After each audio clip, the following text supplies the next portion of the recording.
Hi guys! Tuturo ko nga pala sa inyo kung paano ko nagawa yung ganong katigas na bangs. Bangs na pang jeep or pang tricycle na kahit anong hampas sa inyo ng hangin, hindi masisira yung bangs nyo.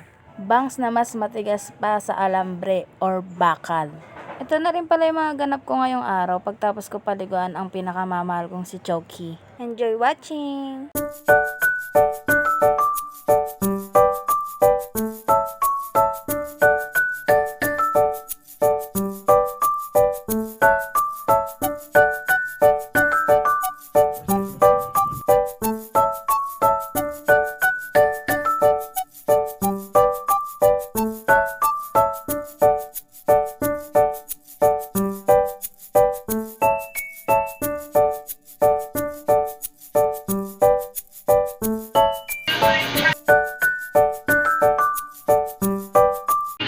Tatapat tayo sa LC. So yan, dalawang LC yan.